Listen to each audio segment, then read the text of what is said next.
একটা পোলা তার মারে প্রশ্ন করছে, আচ্ছা মা, সারা শরীরের চামড়া কাইটটা জুতা বানায় দিলে মারে নাকি ঋণ শোধ হইব না? আচ্ছা, একটা মায়ের কাছে কি সন্তান এতটাই ঋণী? তখন তার মা বলতেছে কি, আর ওইসব কথা বাদ দে, টেবিলের উপরে ভাত রাখছি, যাও ওইটা গিয়ে খাই গিয়ে।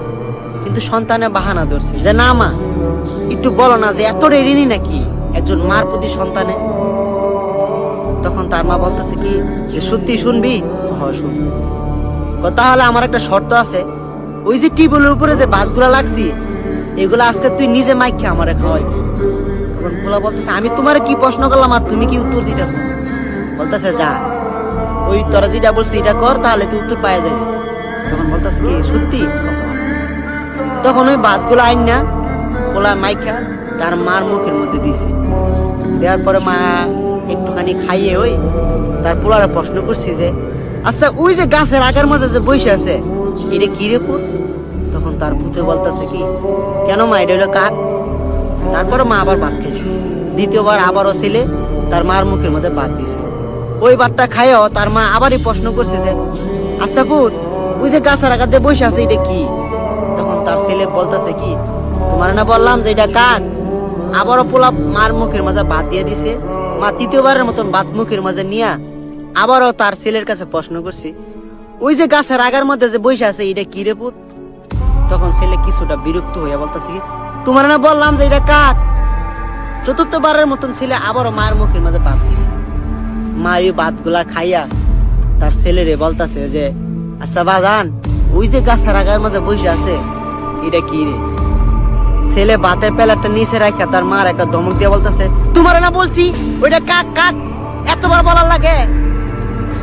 তার মা ওই ভাতগুলা না খাইয়া তার সন্তানের কাছে বলতেছে, বাজান, তুই যখন আরেকটু ছোট ছিলি, তোরে কুলের মাঝে নিয়ে ঠিক এই জায়গার মাঝেই আমি বসে বসে ভাত খাইতেছি।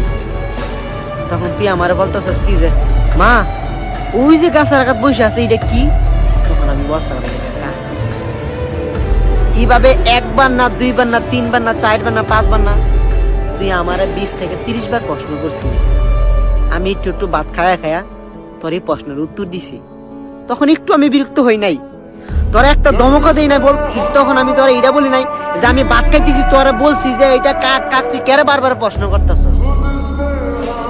শুধু কিছুক্ষণের ভিতরে তোর এই প্রশ্নের উত্তরগুলা দিয়া আমি ভাত খাইছি। তুই আজকে মেলা বড় হইছস, নিজে নিজে ভাত খাইতে পারস, নিজে নিজে চলতে পারস, কিন্তু তোরে বড় করতে গিয়া আমার 4-5টা বছর ঠিক এইভাবে আমি পরিশ্রম করছি। আর রাতে যে কি কষ্ট করছি তোরে নিয়ে পেটে রাখে যে কি কষ্ট করছি, ওইটা আমি নাই বললাম। ঠিক এইভাবেই একটা মা তার সন্তানের লালন পালন করে বড় করে, এই কষ্টগুলাই করে। তখন ছেলের আর বুঝতে বাকি হয় নাই যে তার মা কি বুঝাইতেছে।